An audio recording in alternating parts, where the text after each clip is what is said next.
with another recap and review for Joseline's Cabaret. This is still season 3, episode 4. I chose you. And today's candle is going to be Falling Flurries by Bath & Body Works. And this has fragrance notes of frozen thyme, fresh eucalyptus, ripe pear, sandalwood, and natural essential oils, of course.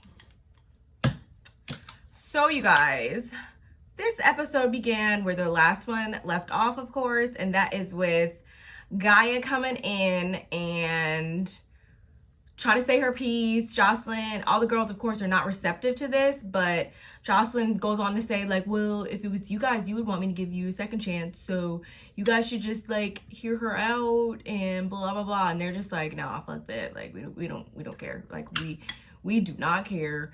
And she starts to say her little 2-piece and 2 cents, 2-piece, whatever.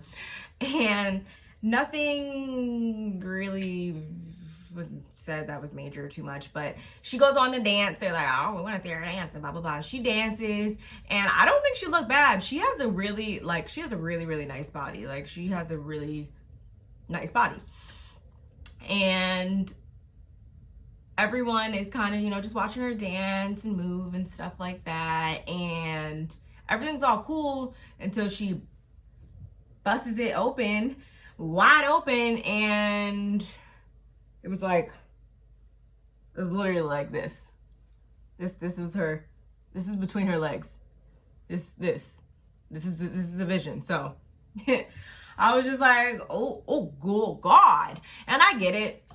I'm not saying, if that's your thing, that's your thing. I'm not getting on nobody, because sometimes you just don't feel like shaving, to be honest, or getting a wax or whatever. That's fine. But if I was going on national TV to bust it wide open, best believe your girl will be waxed from head to toe. Anyway, so that's pretty much that. She gets off, and they're still like, nah, fuck her, da da da. We don't want her here, da da da. She was a lying ass bitch and blah, blah, blah. And she's just like, this is supposed to be a sacred sister circle, and that is not what it is giving right now.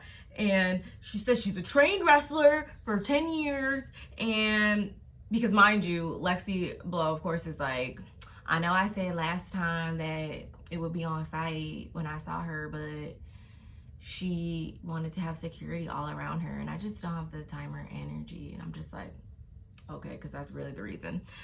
But whatever. She started doing all of this, and it was just a lot, to be honest. And yeah, all the ladies are just not here for it. So she goes outside. I think Kate Capri even jumped up on the pole for a minute, and I was just like, okay. She looked cute. But she's just like outside, like not really wanting all the all the yelling and all of this. That's not her vibe. So she steps outside. Amber is like, oh guys, we should give her another chance. And I'm just still looking like, what are you? She's really pissing me off. I'm not gonna lie. Honestly, this whole episode, I should have said that in the beginning, has pissed me off. Because no, it was just, we'll get to that. But Amber is also pissing me off because it's just like, okay, whose side are you on? Like, you were one of the main ones kicking her out, and now it's, oh, give her another chance. Like, I don't like that shit. I don't. But she says, Guy says she got PTSD and she's out. So that's pretty much that. Next scene, we get Joseline, or going back inside. Joseline says she's picking the first 4 ladies that are going to open up with her on opening night tomorrow. So they better put on their A game.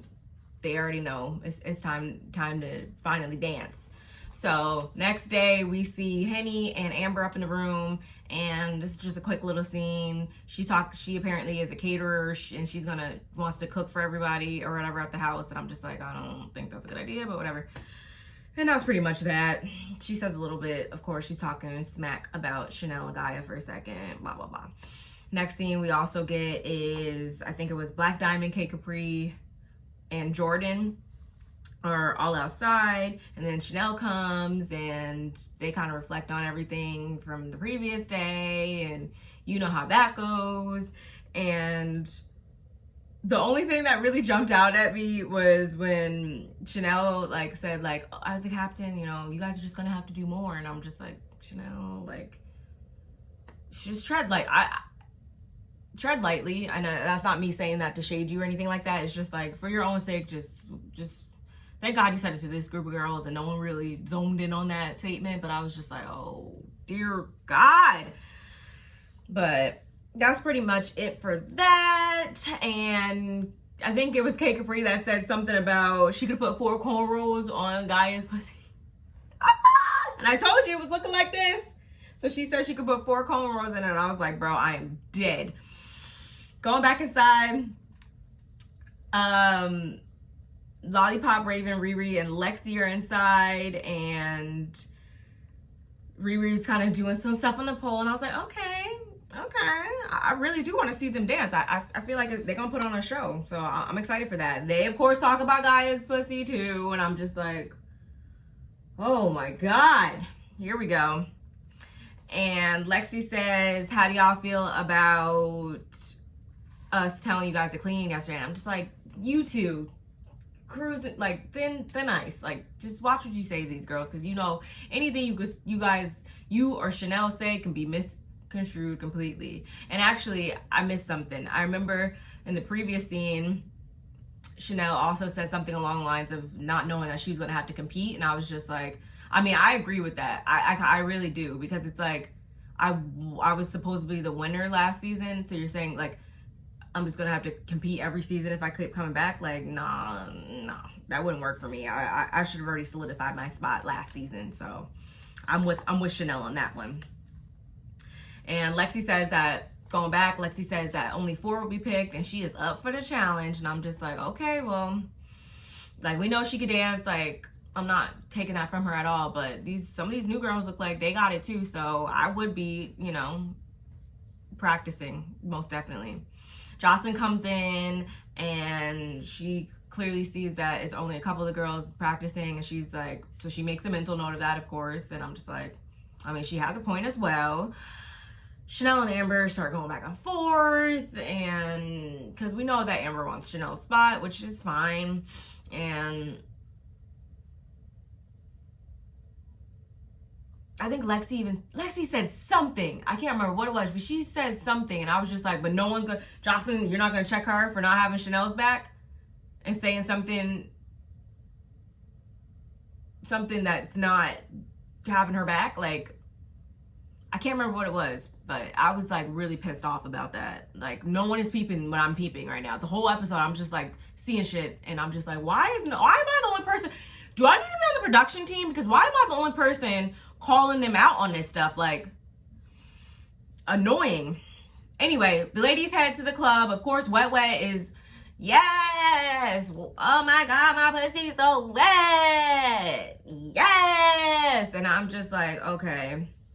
And she was sitting next to Amber, which I was confused about. I guess they, like, so they can be next to each other now, whatever. And then the security was on this side. I'm like, they don't have their own van. I'm confused. Whatever. Weird. But Kay Capri starts going off because apparently someone's been posting stuff on social media, and that's not what's supposed to happen. The producers told them from the get-go, don't post anything, wait until after. And someone's been leaking info or whatever. I don't know what. They never said specifically what. Obviously, they're not obviously gonna go into specifics, obviously, if they're arguing about privacy, duh. But still, and in so many words, we find out that it is clearly wet. And she's just like, no, like, and so what? I'm gonna keep posting. The producers are the only ones that can check me. She might have pulled her titties out, knowing her. And Kay Capri literally gets up. She's like up, swooped over everybody. And I'm like, oh my God, why she just lunge? Like, you know, she's 6'3", so she's like,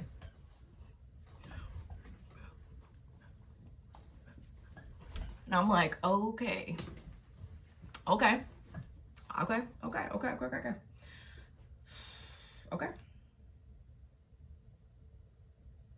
And that was pretty much that. They got to the location, thank God, whatever. They pull up to the club, and Joseline's there. They're ready to dance. So first group, Joseline says they're going to go do things a little bit differently. They're going in like 3s or 4s or whatever. So the first couple girls is K Capri. She chooses to go up there with Black Diamond and Raven. And they're like, oh my God, why did you pick me first? Oh my God. And they had already said earlier, I know Raven did at least, that she's not a pole girl. Like, she don't know how to really, But they're, you know, her and Black Diamond they're cute girls. They got a nice, you know, voluptuous curves and whatnot. So they're up there popping and shaking and doing their thing. K Capri's over there. And I was like excited for her because earlier in the episode, she was up there doing something. And I was like, yeah, she's going to go up there and kill it.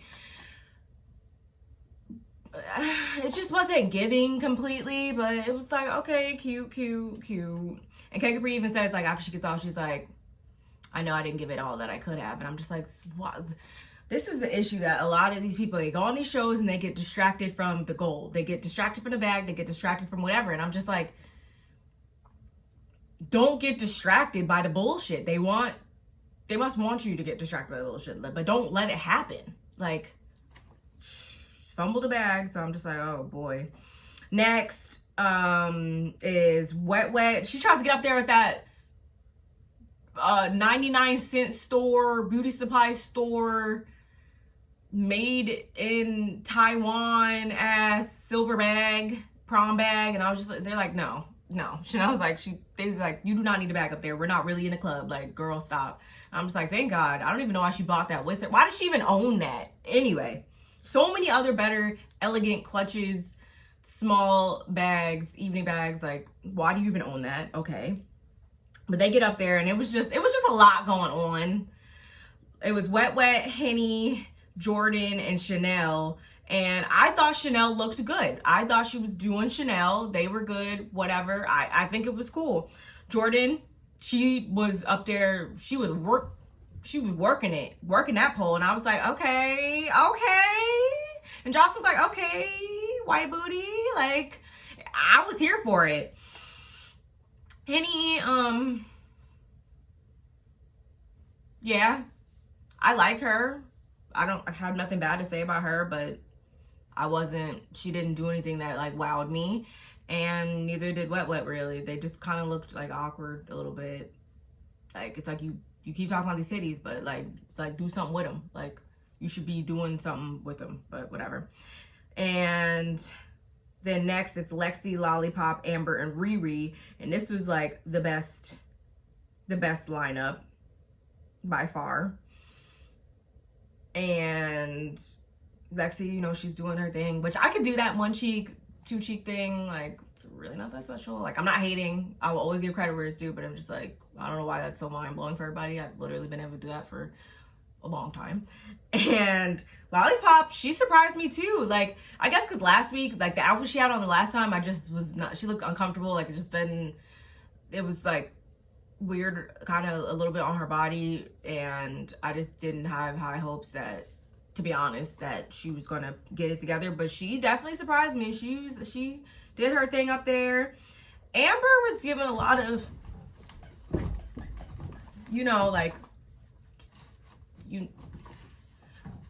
was it Ronnie from the Players Club? Like, she was moving like hard and like kind of fast, and I was like, okay, like, it wasn't bad, but it was like definitely like, okay, we're at KOD. Okay, cool.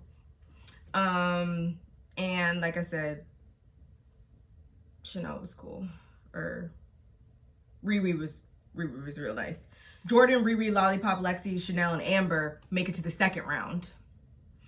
And of course, Joseline is still clowning on Chanel. I'm like, if you're gonna pick her and you think that she has something, like, why do you always have to kick her back in? Like, it's not even funny anymore at this point. And K Capri's pissed, like I said before, because she said she didn't do her best. And I'm like, well, you can't be pissed at nobody but you. And she's just pissed for the rest of this episode. And I would be pissed too, but again, you had the power to not have that be like that.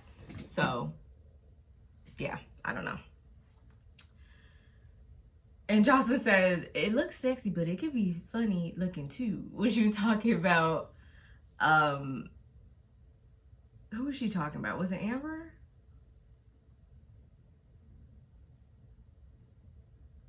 Yeah, it was Amber because she took her panties off. I was like, oh boy.